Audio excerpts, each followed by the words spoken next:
Hey guys, welcome back to my channel. Thanks for joining me. In this video, I'm going to be showing you guys how to make a really super delicious steakhouse dinner at home.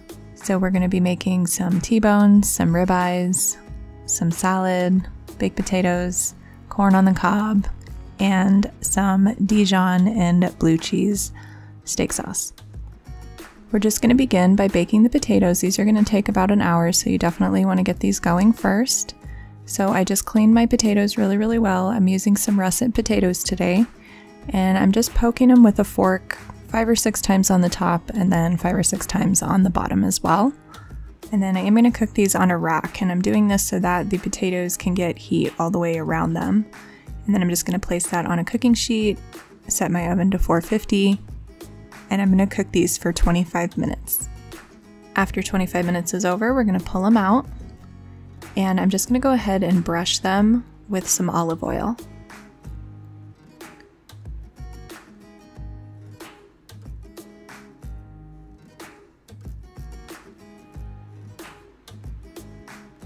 Go ahead and flip them over, and then brush the other sides with olive oil as well. This is going to help the skins to get really nice and crispy and to add some really good flavor, as well as it's going to help the salt stick onto the potatoes. So we're just going to go ahead and use some kosher salt. You guys make sure that you're using a sea salt or a kosher salt for this, and then just generously sprinkle the salt on top of the potatoes. Just as much as will grip on top is fine. And then we're going to put them back in a 450-degree oven for 20 more minutes. If you guys do have bigger potatoes, you might need to extend the cooking time a bit. For the steaks, I have 3 beautiful T-bones and 3 giant ribeyes. So I'm just going to go ahead and add some fresh cracked pepper to all of the steaks. We're going to keep the seasoning super simple on these. And we're going to be doing a reverse sear on these steaks. So we're going to cook them in the oven first, and then we're going to pull them out and sear them in a pan. These ribeyes were absolute monsters. They were so big and they were so delicious.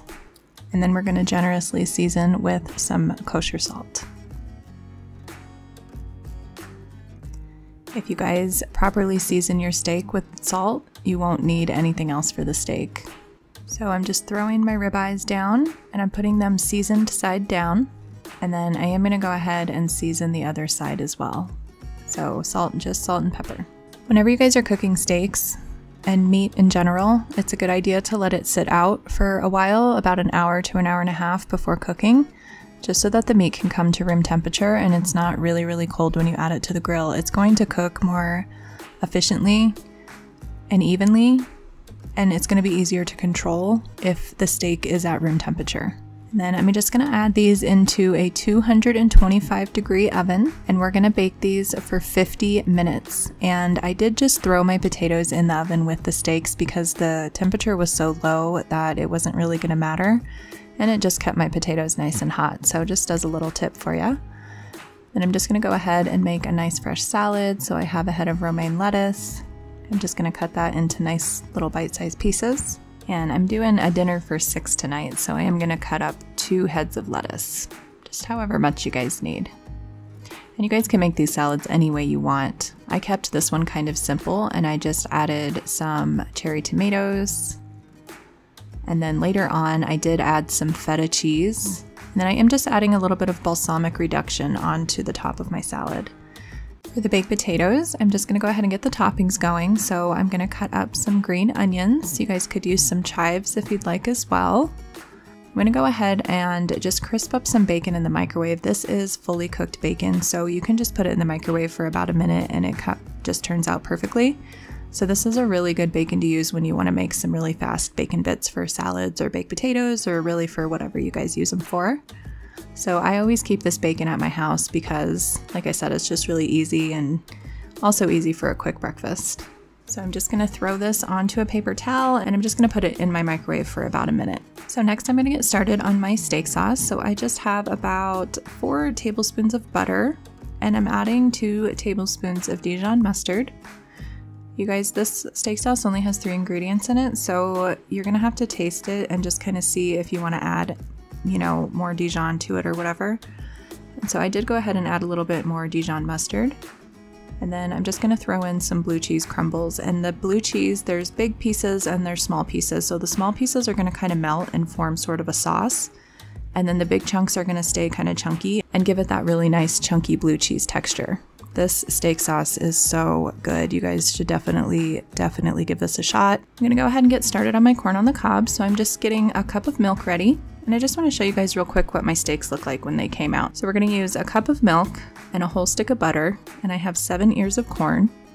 We're just gonna wait for our pot of water to come up to boiling, and then I'm gonna add in the milk and the butter and let that go ahead and come up to boiling again. And then I do have my cast iron pan heated up. You guys want this pan to be almost to smoking. You want it to be very, very hot so that you can sear the steak well. And I'm just adding a little bit of that olive oil that I had left over from the potatoes into the bottom of the pan. And now I'm just throwing my corn in. And we're gonna cook this for about 8 to 10 minutes. All right, and there's one of my ribeyes. I wanted to show you guys this one because this one definitely came out the best, and the steak was just so enormous and just so gorgeous. And you guys can see that beautiful char I got on the outside, and this steak was so delicious. You guys, I will be reverse searing my steaks from now on. You guys, thank you so much for watching. Don't forget to like the video, subscribe, ring the notifications bell. Please share it with your friends and family.